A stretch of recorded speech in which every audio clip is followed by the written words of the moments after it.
2, 1. Welcome to Catfish Weekly, March 30th, 2014. Along with Paul Ragsdale, Chris Wallace, and Chuck Davison, I'm Lyle Stokes. Welcome to the show tonight. We have a special guest tonight of Daryl and Jason Massengill. We'll get to them in just a second. Paul has an announcement for some of the giveaways. We'll do that first, and then we'll get right to Daryl and Jason. Paul?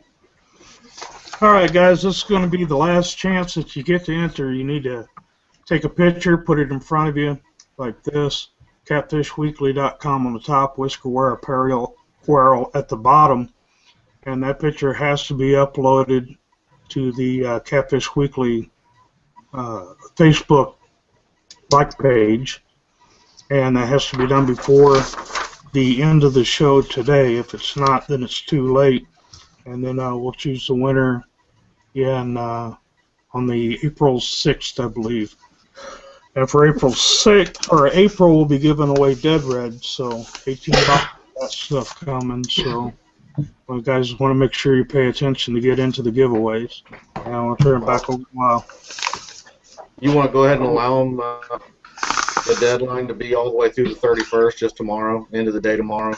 No. Just put those pictures in? No? It's got to be in the end tonight. By end tonight, okay. All right. Tonight we have the pleasure of one of the hottest teams in competitive catfishing, Daryl and Jason Massengill. Welcome to the show, guys. Thank you.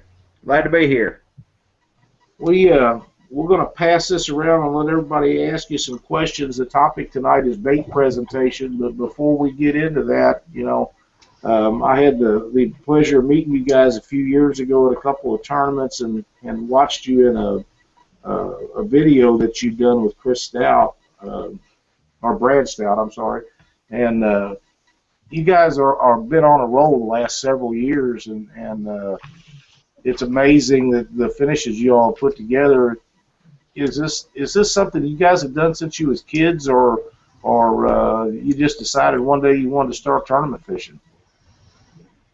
Well, we've fished from as far back as we remembered, but as far as tournament catfishing goes, it was probably 2006 before we ever even knew there was a catfish tournament. A good friend of ours from Memphis, Matt Bingham, he kind of introduced us to it, and we've been running ever since. Well, you guys really put a great success story together, and I know I see you at all the big tournaments that we go to, and even I see you at some of the smaller tournaments and stuff, and you guys put a pretty good stringer together last year down at the Monsters of Ohio, and you always do pretty good at the other tournaments that you're at. Being brothers in a boat. Now, I've fished my tournaments with my brother a lot, and him and I are pretty close. And once in a while, there's some stuff that goes on there. Do you guys run into that at all, or not? Yeah, I'd say so. Not too bad.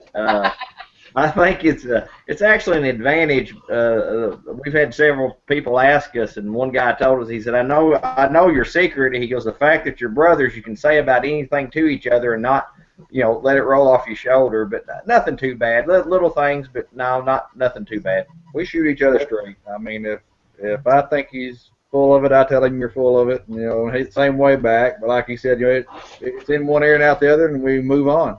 That's exactly the way it's got to be with any partnership team, I'd have to think. The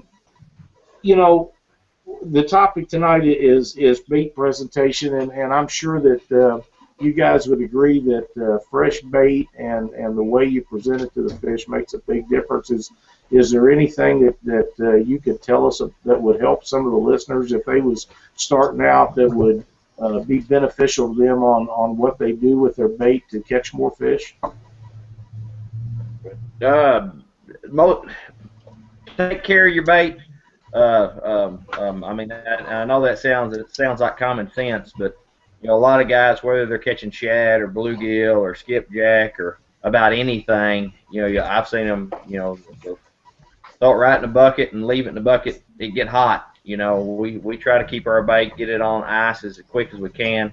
And I know that sounds common sense, but we run into a lot. Now some guys, they like to leave their bait out, and I won't argue that point either, because I've had to reach down in our bait bucket and grab pieces of bait that sat there all day, and sometimes they still do just as good. Key is try to fish what bait that the fish are feeding on at the time, the size of bait. We ran into that in a tournament on, I guess, was it Wilson. And, you know, we always thought big bait, big fish. And I told Daryl we got to realizing every fish we caught was on about a 2-inch piece of bait or less. And I usually do live well duty, and I got to noticing that's what the fish were regurgitating back up, was about 2-inch shad. And then when we realized that, it's about halfway through the day, we started putting on smaller pieces of bait, and it really made a difference. That's great information. We got Robert Tallman has sent a question in. Which one of you guys are the captain of the boat? Well, we got the little trick that we do. We take turns. Meaning usually one of us will drive the boat and look at the depth finder and pick a spot. And as long as that person that's picking the spot, and they, you know, sometimes it's a feel more than it is what you see. And then if that person strikes out, then Daryl takes it over, and vice versa. We go back and forth. Whoever got the hot hand is the captain for the day. That sounds like a plan right there. That's great. I'm not going to take up a lot of the time because I know everybody's got some questions they want to ask you, and I'll pass it off to Chris and let him get started, and he can go ahead with Chuck and Paul. But, you know, this is going to be a fun show, and we appreciate you guys being on here with us. Well, we like doing this kind of stuff. It's fun. All right, I would say you were talking about the smaller chunks of bait. Do you do that more? Do you start gauging that more on a season? Say, for instance, the colder weather, you go smaller bait, and the warmer weather start getting a little bigger, or you really just try to just always feel out the fish and see. You have a good mixture of sizes out, and then just sort of base it off what's getting hit. Yeah, we fill them out. I mean, there's days that you can't put a piece of bait big enough on, and there's other days, just like in that tournament there, where it was very size specific. So I mean, you know, we bait out first thing in the morning. We try a little bit of everything, and then pay real close attention to what bites we're getting, what fish we're catching. And then, you know, size-wise, bait proportion to that. I would say you guys have a pretty good, successful, I guess, career or results. You have a pretty good overall results of tournament fishing. Do you have a recipe that you guys sort of just follow in order for how you go about tackling every single tournament, something that you could share with everybody that might sort of help them in their tournament fishing? I will say this, Jason, you may have to say something else different, but you know, we fish from Texas to Kentucky to Missouri, you know, all over, and you know, what tends to work in one spot, you know, still is common amongst all the spots. I mean, just because you go to a different body of water, don't get so overwhelmed by the new body of water that you forget everything you know. You know, take what you know and use it. You know, rivers versus lakes. I mean, you know, a river is just a moving lake in some respect, and then, you know, same way about a lake is a still river. The structure's still there. The fish relate to a lot of the same things. So, you know, just because you go out there and struggle, don't let it blow your mind and say you got to completely relearn fishing. You know, take what you know and what you're confident with, and use that to your advantage. The big thing too is just keeping a real open mind. You know, we'll come into a tournament, and the joke I say is you know, there's a lot of talk going on before a tournament, and usually if you fall into that trap, you're going to fish the same way the rest of the field is. Like Daryl said, if you're confident in a certain thing, take that and try to apply it where you're going, because a blue cat's a blue cat, whether he's Texas or St. Louis, Indiana, he acts and behaves the same no matter where he's at. So you say you really got to learn the species of fish you're after and figure out what they do in different situations, and you start learning that kind of stuff. You're gonna know the things to look for when you're on the water. That's right. That's right. So, I think we had another question. Do you guys use any other bait besides fresh bait? Do you ever use any old bait, frozen bait, anything like that, or are you guys pretty much like, if it ain't fresh, we're pretty much not going to do well in this tournament because we don't got any other bait? No, I mean we fished frozen bait in tournaments. I mean, we've gone out looking for fresh bait and struck out, so to speak. And we always try to keep us some kind of frozen bait. We ain't gonna just give up because we can't find anything fresh. Like Jason said, if you're putting that bait for frozen, be sure and get it as quick as you can. If you're gonna freeze it, cool it off quick, get it iced down, and get it in the freezer, and that'll help the freshness even after you do freeze it. Yeah, frozen bait. A lot of times if it's 6-month-old, year-old, 2-year-old froze bait, there's a noticeable difference. But if you can usually fish it the first 6 months, 4 months, it's not still good stuff. It's still good stuff. You can see we've caught 60, 70-pound fish with froze bait. All right, one more question for you from me for now. The psychological part, like I don't know, necessarily for the national trails and stuff that you fish, that I would almost guess that there's some of those guys out there, because I know we have some in tournaments that I fish, the guys who, what are you doing there, Lyle? Just adjusting. Well, there's guys out there that like to play those mind games with you, I mean, sending you the pictures of the fish that they say they caught, they really haven't, or, just telling you where there's great water, great fish, and there really ain't. And you guys do any part of that, or how do you deal with it if you do see it? I'm gonna say this. Everybody asks us, are y'all on the fish? Are y'all on the fish? And our story is the same everywhere we go. It's not we're dodging questions. We typically do not fish our spots. Try not to fish spots that we're going to fish during tournament a week ahead of time. We hear these people come in and say, "Oh, I've caught a 70, I've caught an 80, I've caught a 50, I've caught a 40," and we're going, "Yeah, that's a good deal. Yeah, keep after it." Because come tournament day, there is probably a 99% chance that they're not going to catch any of those fish that they caught the day before. And we've heard the story over and over. Man, I was on them yesterday. They moved out. I don't know what happened. I can't understand why I didn't catch them today. So you firmly believe in sore lipping the fish, man. You don't. Yeah, I mean, don't go beat yourself. Like I said, we tried to tell people this, and some people listen, some people don't. But a big blue catfish is pretty territorial. We've heard stories of people catching 4 or 5 off one anchor. Now we haven't experienced that in all of our fishing. I mean, we're lucky if we catch 2 big ones. But if you go out to your hot spot and the day before tournament catch them all, like you're not gonna catch them the day of the tournament. We hear a lot of stories. The people posting pictures and doing all that just to mess with each other, and that's kind of fun. To hear that and see that, because a lot of times they're teasing each other and playing around, but we usually don't get much into that. I kind of think it brings on bad karma personally. But now you got a lot of guys you hear stories that they say they try to go sore lip other people's fish and stuff, and we're not much into that. If I'm gonna beat somebody, I want to beat them when they're at their best. So. I mean, we don't turn our ear to what people say. We'll listen to what they say, and if by chance we go out and our plan belly flops, we just strike smooth out. We're gonna go try what we heard. Because there's truth in everybody's story. Everywhere. Just that's what we've always said.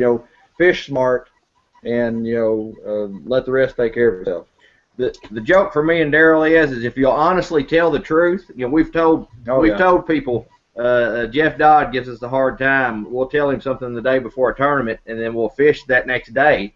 He goes, well, that's exactly what you told me you were going to do. You know, and I said, well, Jeff, we didn't lie to you. He said, well, I thought you were fibbing to me. So. Hey, you know, I'm the same way. I agree with that. You know, I tell people the truth. I don't get into the mind games very much, but you know, there are people that do that, and I just you know, like you, I kind of think that brings on bad karma myself. You know, that's why I'm just like, I ain't doing it. You know, I'll tell you exactly what I plan on doing. Play. You know what we decide the day before, or you know the week before, whatever, what we're going to do, and you know that's what we do the day of the tournament. You know, we don't let somebody else make our mind up or try to, like Jason said, you know, play the mind game with you. You know, we've got our plan, and you know we'll fish that plan for 3 or 4 hours or whatever, and if it doesn't work out, then we go to plan B. You know, and until that happens, you know, we stick to our guns. There's so many questions I could ask you guys. I mean, I could sit here for another hour and just keep asking questions. But I guess one more. Is there anywhere that you haven't fished yet that you really want to? Oh, good Lord. James River, for sure. Potomac. Strangely enough, some of the lakes in Texas, you know, there's a lot of big fish coming out of those. We've been down to Texas but hadn't been there. I'd like to go Milford. Yeah, Milford definitely. Red River. I could go on for hours myself. Quite a few places, huh?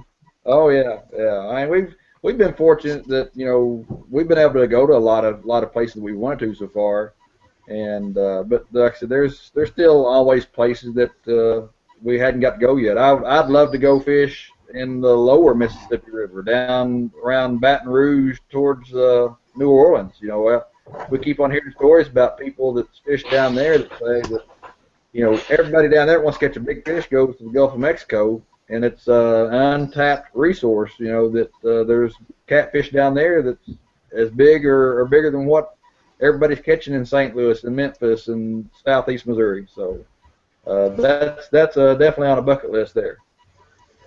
Yeah, anywhere there's catfish and I haven't been, I want to go there someday. So. Oh yeah. That's kind of the way I am. Well, I thank you guys. I'll let Chuck or Paul, whoever wants to go next here, have at you for a little while.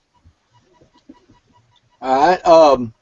There was a couple of tournaments I know y'all were at in Alabama, which a lot of people showed up, did a lot of pre-fishing, and when it come down to you know, paying the entry money and getting at it, a lot of them turned around and went home because one was a big tournament on Logan Martin, which, you know, during the spawn, everybody had the same fishing conditions. A lot, you know, a lot of boats came down to pre-fish that tournament, and on Friday they turned around and went home. And another one was on Wheeler with 3-foot swells. I can't remember what y'all came in on that one. Second place, I believe, with a couple of 60s. They was 3- and 4-foot swells on Friday and Saturday. A lot of people was pre-fishing on Thursday, big swells on Friday, big swells, couldn't stay on the fish, couldn't find them. They turned around and went home. A handful of full of people paid the entry and fished it anyway. Do y'all see where they should be anything in the rules to where they should have a commitment to where when they show up, start pre-fishing, they should be committed on paying their entry ahead of time where they're going to fish that tournament? I can kind of see that as long as it's, you know, safety's not a factor. You know, if you know, the tournament on Wheeler, that was a long day because we had water coming over the boat. But yeah, I kind of know what you're saying.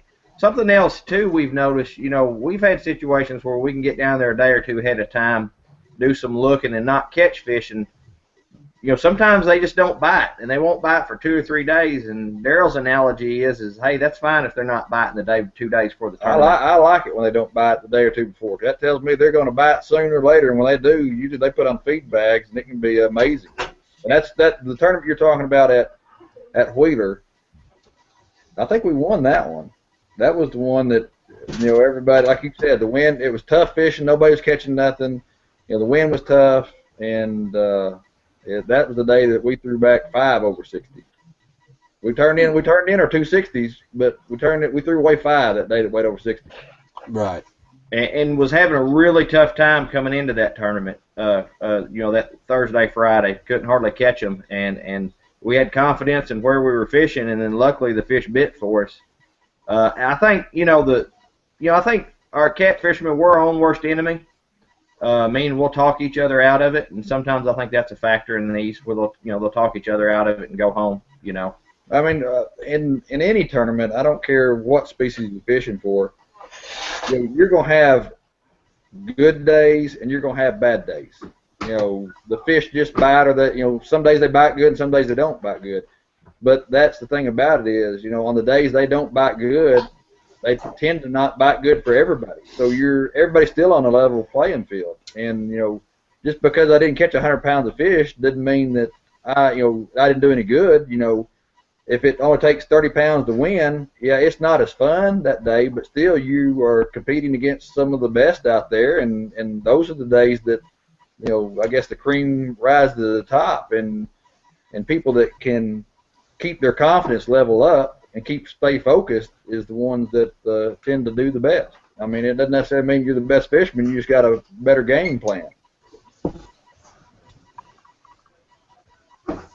Okay, what would be the perfect tournament structure that you would like to see established in a tournament series to where you had, the same 40 to 50 boats competing monthly with a very nice classic at the end?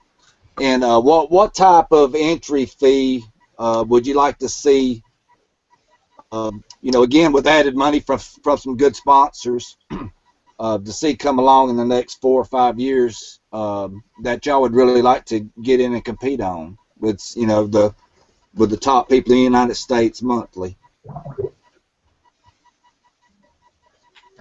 Well, I mean, we're just like everybody else that's out here fishing these tournaments. We've got sponsors now. We don't have a sponsor that gives us $1. They give us. We work on product. We put our own bill to these tournaments back and forth, and to go 300 miles away, it gets expensive, and in some of these things you're hoping just to recoup your expenses. We ain't necessarily trying to make a dollar at this. I don't know. There's been a whole lot of years that we've made a lot of money. We've paid our way, and that's about all we ask of it. That being said, there can only be one winner, and then you've got your top usually 4 or 5 that get a check at the end of the day. If you up the entry fee so high that it's taking people's whole summer's worth of savings to just enter one tournament, it's hard for them to come back every month or come back every year. So we've paid as high as $500 to enter a tournament, and we've paid as little as $40 or $50. But $200, is pretty standard right now for some of these bigger tournaments, and that usually gives you a pretty good payout if you have your 30 or 40 boats that show up. Until we get some big sponsors out there that's contributing money to the payback, it's going to be real tough to, for it to get to the point where people can travel all over, and if you don't finish in top 5 every other tournament, you're going backward as far as the bank account goes, and it makes it tough. I'd like to see, $100, $150 entry fees. It gets a little bit of more affordable. Or more, something I've always talked about is if you've got a big tournament series coming to town, let the guys that want to pay the $250 or whatever it is enter, but then run you like a second series, like an amateur division. I know and what I mean by that is cut that entry fee down to $25. 2-man team, maybe cut their limit down to fish instead of a 5-fish limit, maybe a 2-fish limit, 3, because they may not have the live well set up. let them take off after the big boats take off, and then weigh in a little sooner. You know, that tournament series is already in town. They already got the people there.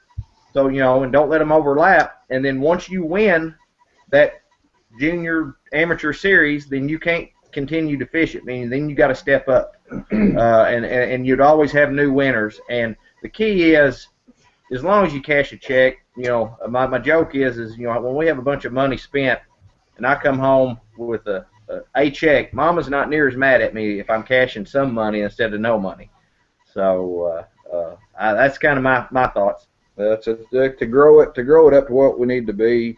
You know, and you're going to have the involvement, and you know, some of these people can't afford to pay them big dollars, you know, to get in, and I understand that. I mean, it's just the nature of the beast. Exactly. Okay, I got one more question. I'll pass it off. Have y'all ever thought about coming out with any of your own name brand signature stuff as rods or something like that? Do y'all think y'all are your name is out there good enough where something like that could take off to y'all's advantage on helping make y'all some extra money for you know, paying entry fees and stuff like that?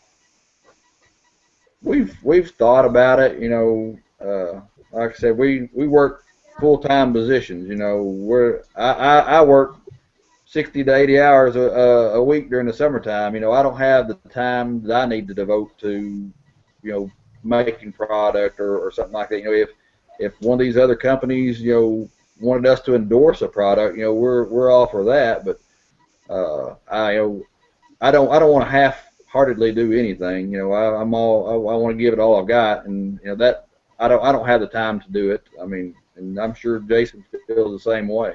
Yeah, we've talked about it, and that's the problem is our real jobs get in the way for us to really commit to it. And whatever, and we've talked about it, whatever it is that, you know, little things that we do or rigs or whatever it may be. Yeah, we haven't ruled it out. It's just trying to find time to do it.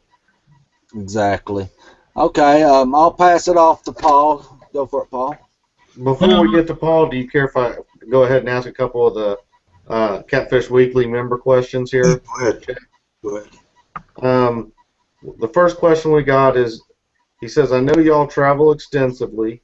Is there any potential for trophy here in our home waters in Arkansas, in the Arkansas River? Do you think they have the habitat for trophy, as in 60 plus?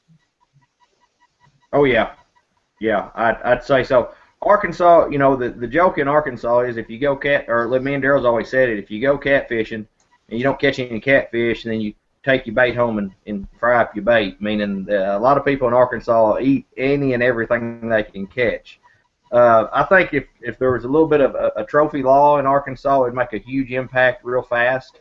But, you know, Greer's Ferry Lake, Bull Shoals, Norfolk Lake, you know, you've got people throwing out little noodles and jugs that's pulling in big fish.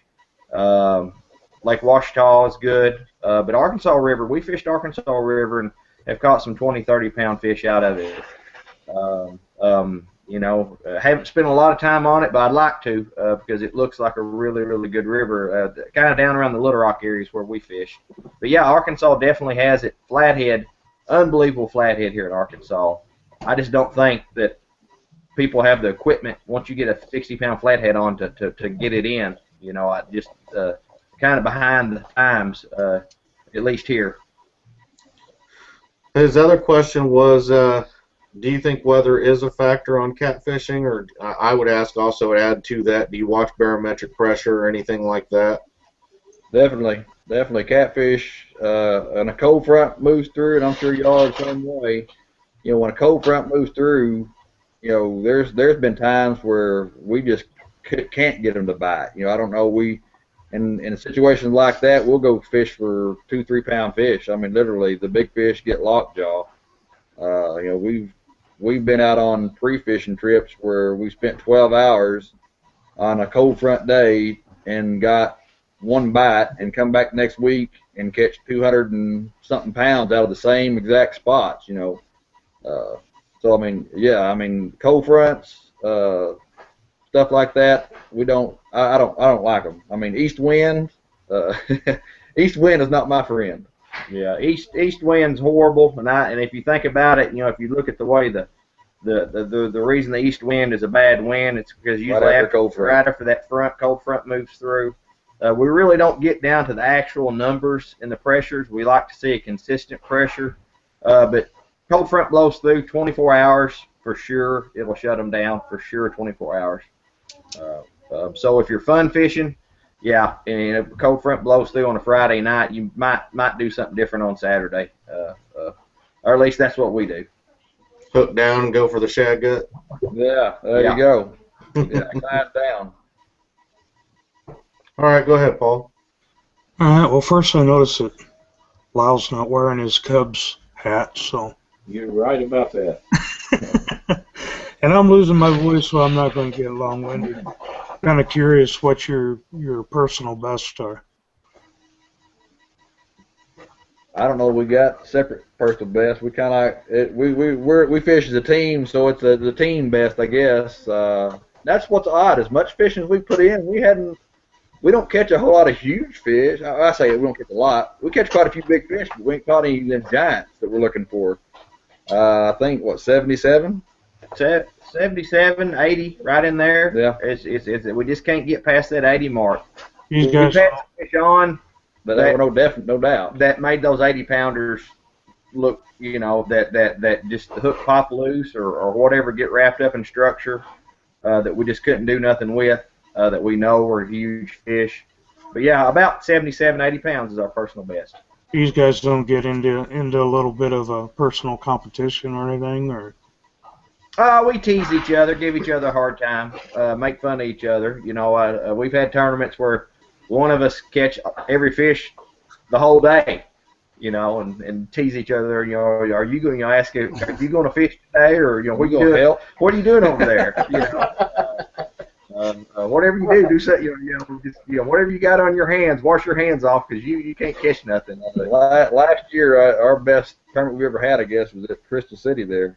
We weighed 200 pounds in, and literally had our 5 fish we weighed in, and I'd caught every one of them. Don't know why. They bit my hook more than his, but at that point in time, I told him, I said, I'm getting tired over here. You gonna help? And he said, you're doing fine. Just keep up the work. I'll sit back and hold the net.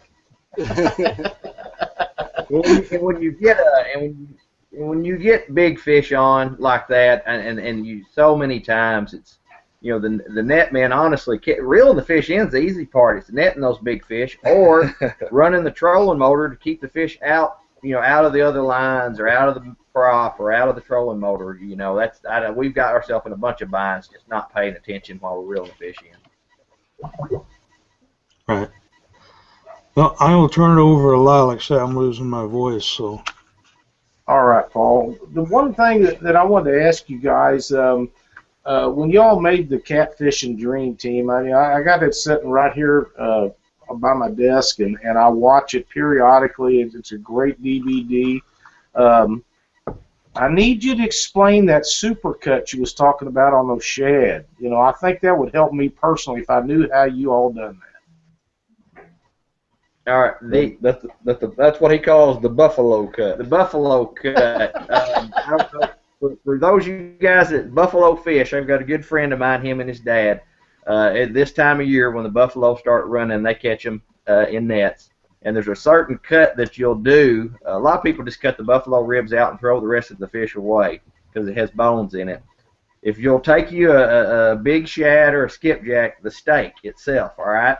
And catfish are all about scent. So what you do is you go in there and you score that steak about every 1/4 inch, but don't cut all the way through it on both sides. So it's just a lot of thin little steaks, and that's maximum scent out of that one piece, because otherwise when you cut a steak, you just have two, the front and the back, that's open flesh, and then it's skin. So that's kind of what I do with that little cut there. Daryl hates that cut because sometimes I'll say, oh yeah, that's what it is, and he just we argue back and forth.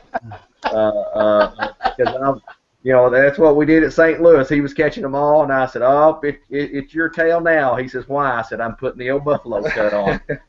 And so we try to have fun. As long as he's cutting I still let him lie. Yeah, I noticed you guys talking about Jeff Dodd. We're going to have Jeff on our show here the 6th of April, and Jeff's just a really hoot. And Another guy we're going to have on is Aaron Wheatley. I know you guys know both of them guys, and Brad Kilpatrick set up to do a show with us. So we've got a lot of great guys coming on. But I think Jeff will be as much fun as you guys have been, and he's very knowledgeable and great fisherman. And I know you guys personally know most of the real characters in the sport. Is there any one of them that sticks out as not being so much of a better fisherman, just being the kind of person you like to be around and presents himself in the professional manner that we're looking for in catfishing? Oh wow, there's a bunch of them. Of course, he's a big old boy, and I'm not a big guy, and I always threaten I'm gonna whoop him, and he just laughs at me. Jeff's a great guy. Phil King's a great guy. When we kind of first got into this, Phil, he always, when he talked, he had great things to say, and doesn't get into the squabbles that some people like to get into. And he's always positive. He's probably one of the most positive people I've ever met in my life. And I hate to, there's so many. I mean, Matt Bingham's a great guy. Thank God he doesn't go hit the tournament trail, because we'd all be in trouble. Chris Stout's a good guy. There's a lot of good guys, and I know we're going to miss some that's going to give us a hard time. But the ones that after the tournament's over, everybody sits and laughs and cuts up and makes fun of each other. And that's one thing about catfishermen. I seem to, we do crappie. I crappie fish some on the side and whatnot, and bass fish a little bit. And you talk about people that's just mad at each other. Those guys just get mad at each other. And we're catfishermen. It's, I don't know, a little bit more of a camaraderie, so to speak, because we're in the fledgling part of this sport tournament, and that's what it takes to make this sport grow, I think. We enjoy going playing, regardless of what we have, just if you want to call it fellowship with the other guys, to compare stories and have a good time. That's what we've always told each other. How long are we going to do this? As long as we're having fun, we'll be there year to year to year. One of the things that I noticed about the catfishing people that we deal with, for the most part, everybody likes to win a check once in a while, but if you got the bragging rights over the guy down the road from you, that's about as worth as much as the money a lot of times, especially if you're talking about guys like Jeff or Jason Jackson or Ryan Casey or somebody like that. There's nothing better than just be able to call them up on the phone and say, hey, I got you this time. Jeff Dodd, he, when we first met him, we was actually signing up for a tournament, had never met the man a day in our life. And he comes up and sticks his finger in my face. He said, I'm coming for you. Now, I step back here, this kind of a man has got his finger in my face, his hands big as a garbage can, and I'm like, do I need to run or what here? And that's how we met him. That's his. He's a great guy. And in every tournament we go to, he said, I don't care if I finish second to last, as long as I finish ahead of you two, son of a gun. He's a great guy. I can imagine him saying that. And he's the right kind of guy. We have fished with him, fun fishing, and we fished with him in tournaments, and like I said, he's always got that lovable attitude, I guess you want to call it, that everybody just drawn to him. He's got a great outlook on everything. He's got a young daughter that fishes with him, and she's quite a fisherman herself. And then he fishes a lot of tournaments with old Swampy. And John is quite the fisherman too. So you get them two and Sarah in the boat. They're a team to deal with every time they roll out. There ain't no doubt. Yeah, and we're in the weigh-in line. We're always looking to see, who's coming. Who's if we've got a good weight, you're always thinking somebody's there going to knock you off. And Jeff Dodd is definitely one of them guys to make you worry. Absolutely. We got go ahead. Another question. A guy wants to know what's your go-to hook style. You talking about? I guess we fish with the Team Catfish, double action hook. We went to that hook. I can't remember how many years it's been, but we've never looked back. We had always fished with some Kale styles and some circle styles. But for whatever reason, that hook there has just been amazing. I don't know if I can count I probably count on one hand how many fish that we've had that we've lost due to just the hook failure. And like I said, we typically fish with the 8/0, I guess it is. That size there, we've caught everything from 3 pounds to, our biggest fish we ever caught, 77 pounds. Okay. Well, now, are you letting those? I'm sorry. I say we were fishing. A lot of people, they give us a hard time. They're like, well, yeah, you fished that hook. You got that on your shirt. And we were fishing that hook before we even met Jeff Williams, because it's something we believed in. Yeah. Cool. I will say this on that hook there. A lot of people, we hear people say, I ain't never had no luck out of that hook. I ain't never had no luck out of that hook. You got to be very disciplined, I guess, to fish that style of hook. When you get that bite, relax. Don't get excited and yank and jerk. Let the fish do what he's got to do. And like I said, 95, 99% of the time, he'll hook himself. If you get excited and yank and jerk, you're going to jerk it right out the front of his mouth, especially on big fish. So, when we're anchor fishing, it's our rule of thumb is until he's pulling drag, he's just biting. Let them do the work for you. And all you need to do is just reel him in. Now, that was the question I was going to ask. Do you let them load it up? But you kind of covered that. Yeah. You guys used to be pretty much anchor fishermen, and now I know that you're doing a lot of drifting. Was that a big change for you?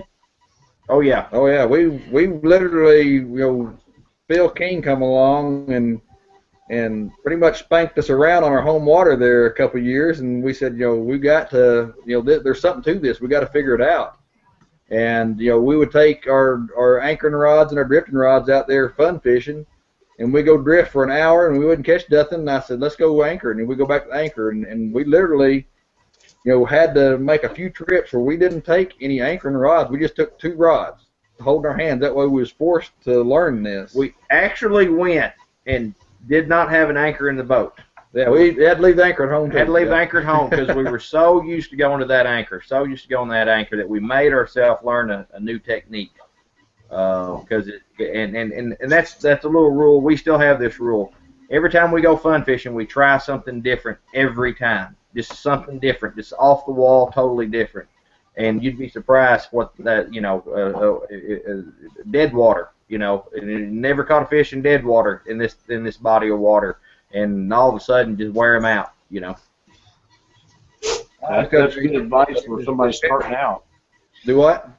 I say that's great advice for somebody starting out trying tournament fishing or just going out on a Sunday afternoon to catch a few fish, is to try stuff new. That's good advice. Oh yeah, I mean we live by it. Whether it's fish a different kind of a bait, or whether it's fish a different style, or fish somewhere you've never thought about fishing. We've in my theory, there's in any body of water, there's fish everywhere. You just got to be able to present the bait to them in the way they want to eat. So, there's some of these places that we've done really well in, we would have never fished them before, and a lot of other people don't fish them either. So, I mean, there is little crooks and nannies and pockets out there where, there's fish to be caught that nobody's ever fished for, and we've caught some of our better fish there. So, always, like they said, keep an open mind. Don't go out there and say there ain't no fish over there. Like I said, I think there's fish everywhere. You just got to figure out how to get them to bite. I agree. We got another question for you guys. It says, "What do you guys do for a living outside of fishing?" I am a road construction quality control manager for a local company. I'm a registered nurse. Worked in intensive care for several years, and then cath lab, and then kind of worked my way up to a manager and a few other things. But yeah, I'm a nurse, so that's the joke. People say, so if I get in health problems at a tournament, you gonna help me? I said, no, I only work Monday through Friday. So. I got a business proposition for both of you. If you ever want to quit your jobs, and as manager, I'll only take 30%. But But just close your eyes and imagine rentamassingill.com. What's that now? Rentamassingill.com. Oh, okay. There you go. You know, $600 a day. You get one of the Massingill brothers. They come out. They fish with you for many days as you Good. want. I might take you up on that one. I got to tell you, I want in on that action. I do. I really do. And to start with, I want to be the first one to throw out the money to get to go with them. So that right there would be something. Guys, you know, we appreciate you being on the show, and if you'd like to say something about to the audience or talk about your sponsors for a little bit before we close out, I'll give you a few minutes here, and you can just go to town with that. We really appreciate you guys being on here. It's been a blast. All right. I'll say to everybody out there that's listening or watching, you know, we are no different than everybody else out there. You know, we don't hold ourselves to these, you know, guys that are better than anybody else. We're fishermen just like you are. You know, if you see us at a tournament, come over, shake our hand, introduce yourself. You know, it's hard for us to you know, chase everybody down. You know, we like to talk to these people. You know, we're good old guys, if you want to call it that. You know, don't think that we're too good for anybody. Come by, stop, say hi. You know, if you see us on the water, come over, say hi. You know, we'll share information, whatever. You know. But as far as our sponsors, I'd like to thank our sponsors, Team Sea Arc Boats, Team Catfish, Monster Rod Holders, Tangling with Catfish Rods, Action Outdoors, American Pro Catters, and my wife's own company, Massingill Accounting. They and like Daryl said, you know, first tournament, you know, we ever fished, 16-foot boat, 40-horse motor, had a $79 depth finder on it, and we had Rubbermaid totes for a live well, and 5-gallon buckets, and live well pumps. For live well pumps. Yeah, and here's your pump right here all day. And I think we actually finished in the money in our first tournament and said, hey, this is pretty fun. So what I mean by that is you know, we're not any different than anybody else. We took what we had that we duck hunted in and turned it into a tournament boat and have slowly built our way up. You know, we don't spend a lot of time sitting out in the motel room talking the night before the tournament, because usually we're going to get a good night's sleep because we don't fish hard all day. That don't mean that we don't like talking to people. It's just we're pretty tired and going to go to bed. But I appreciate you guys doing this. This is awesome. I'd love to have this back when we first got into the sport. I think it's what you guys are doing here that's really going to make a difference and get these tournaments to where everybody wants them. But most importantly, just get the sport and the conservation side of the sport where everybody wants it to be. Well, conservation is very important to all of us. I know that Chris and Chuck, they spend their time visiting with people about catfish conservation, as well as Cindy and I do, and we got to get some rules and regulations put in some of these states to make that thing work. Chuck, have you got any final comments for tonight? Not really.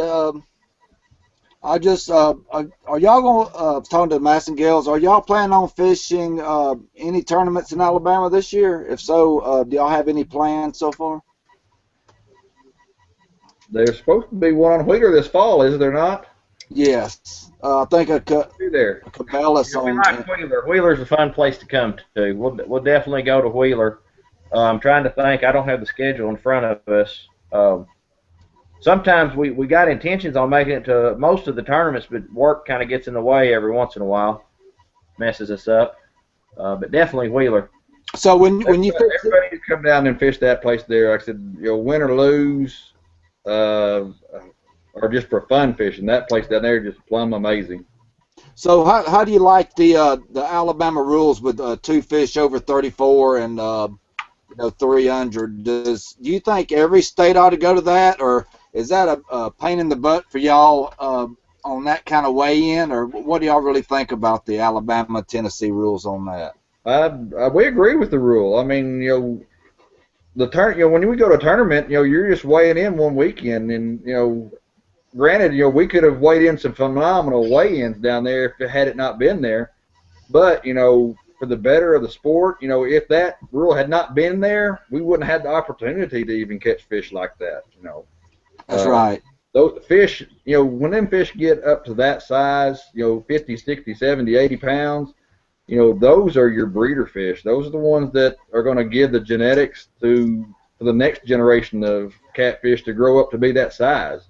If all you're catching is 25-pound fish and that's all that's there, that's genetics. They're predestined to be a 25-pound fish.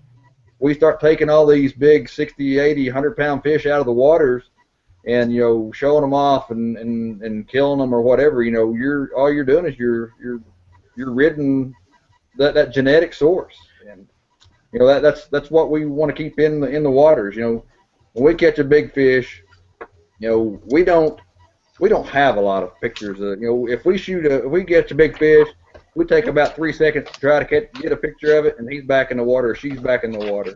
We're trying to ensure that fish lives on for another day. It kind of hurts our feelings to see people that drag them around in the back of trucks. And I'm not condemning them by no means. They have every right in the world to do that. They paid their license just like I did. But for people that were kind of on the fence, let them go. They'll, who knows? You may catch them in 5 years from now as a world record. I like the rule. That's played to our benefit. It's hurt us sometimes, but it's also played to our benefit. Meaning, there's guys out there that caught really big ones that we were able to beat them because we were able to catch the fish just under the limit, the 3 other fish. So it kind of evens the playing field for some people. To add on to what Daryl said, there's a biologist here in Arkansas I was talking to, and he said that the age of the fish. He goes, I've seen a 9-year-old fish weigh 9 pounds. He goes, and I've seen a 9-year-old fish weigh 40 pounds. And I think genetics is a bigger component than what a lot of people give it credit. Correct. All right, guys, I appreciate y'all being on. All right. Yeah, thank you. Hopefully have y'all on again sometime. Yeah, invite us back. We're more than happy to come back. We like to talk fishing. That's cool. Paul, have you got any closing statement to make? Oh, no, I just want to thank them for coming in today. That was, I guess, focusing problem. But anyway, I appreciate these guys. Learned a little bit, and I don't really have anything else to say, but thanks. Welcome. All right. I've got a couple of things here I'd like to go over with, and thank you, Daryl and Jason, for being on the show tonight. First of all, I'd like to thank Catfish and Beauty's website for putting up Cindy as their Lady Angler of the Month, or for this. It means a lot to these people, not just Cindy and I, but to Chuck and Chris and Bob Rood and John Nordyke and all, and Daryl and Jason too. Anybody that gets a little shot in the arm for doing good things in our sport of catfishing, everybody appreciates that. So thank you guys for that. Twisted Cat Outdoors will be holding the next tournament in Meridosha, Illinois, the 19th of April. There is some blue cats over there. There's some flatheads over there. It's predominantly a channel cat area. And the weigh-in will be really close-knit with some of the smaller fish, but they got some really nice channel cats over there. We'd love to see everybody over there. The tournament starts at 7 a.m. We have finished a deal to have a Jack and Jill tournament June 14th with guaranteed $3,000 first-place money. This tournament, you have to have 1 man, 1 woman in the boat. You can have 3 members in the boat. In any combination of as long as there's 1 man and 1 woman. This is put on with Twisted Cat Outdoors in conjunction with Mark Twain Casino out of LaGrange, Missouri. It'll be a great show. We're going to have a captain's meeting on Friday night before the tournament. There'll be a barbecue dinner. They're going to give away T-shirts and jackets and hats and a whole bunch of other prizes that we don't even have put together yet. So anybody that wants to fish that, it's a $100 entry fee tournament. Points will count towards the Twisted Cat Outdoor Tournament Series. And like I say, we're guaranteeing $3,000 to win. So it's going to be a heck of a deal, and it's a way to get the more women and people into our sport. One other thing that I'd like to mention here, well, inside catfishing, Vince Rogers has put together this website and keeps everybody up to speed on tournaments and catfish conservation. Doing an outstanding job. To get a chance, stop over there and check out that website. I know he'd appreciate it. He does a really good job with that. There's a benefit tournament that we're putting on for Calvin Myers. Calvin's been diagnosed with cancer. I think I mentioned this last week. He's 28 years old. Calvin is an ambassador for catfishing sport. Been married to Annie for 3 years. They're just a great couple with a 2-year-old daughter. And we're going to have this tournament in Burlington, Iowa. And it's going to pay 50% of the entry money will be paid to Calvin and his family to cut the cost some on their expenses of traveling from north of Quincy, Illinois to St. Louis Barnes Jewish Hospital down there where he's being treated. This is a very serious thing for a young man that has put a lot into our sport and given a lot, and just a good idea if people will give back to it a little bit and help these guys out, because it's this is a very serious situation. He's got some good news and things here in the last few days, but as many people as we can get to show up. There'll be a fish fry afterwards. The fish has been donated, and I've got prizes coming in from Tangle with Catfish and Monster Rod Holders is sending some stuff. Chris Simmons, I received yesterday a box of Starbucks coffee that's been donated that we're going to auction off, and we're going to give away a Black Horse rod. Cat River Anchors already sent us 2 of their anchors to give away, and all this stuff will be auctioned or raffled off, and with all proceeds being given to Calvin and Annie. So if you guys could make it, it's May 31st. The tournament will start at 7:30 in the morning. Chris? Again, I do want to, like everybody else, want to thank the Massengill brothers for coming on tonight. From talking with you guys, I can tell you're real down-to-earth, regular guys, and I appreciate, again, you guys coming on the show for us. We had a good time. But like I said, myself and even some of the guys in the chat on catfishweekly.com were saying, we could ask you a million questions. So I'm sure that if you guys will be on, we'll have you on again.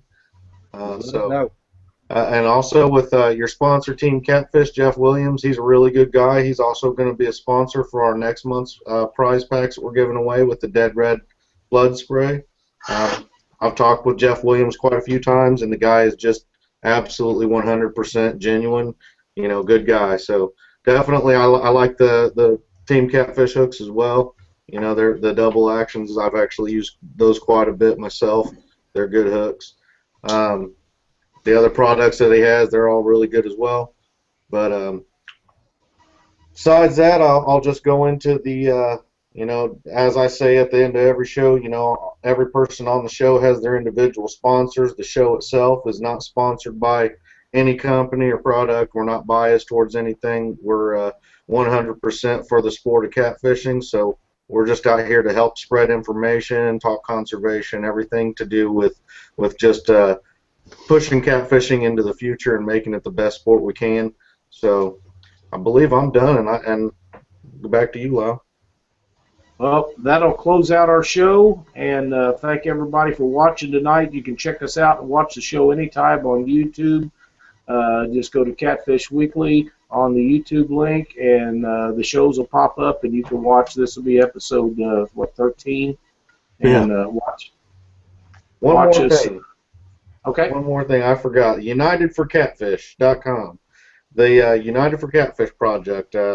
Myself, Aaron Wheatley, Lyle, Brad Kilpatrick, Jeremy Gregg. There's many guys who all are what we're doing, coming together, creating a place for conservation efforts to be centralized in one spot for us all to be able to share information, share resources, share funding. I mean, pretty much just it's real hard for individual states to get enough support to really get some change done sometimes, and also even to get the monetary support needed to do some certain things that need to be done.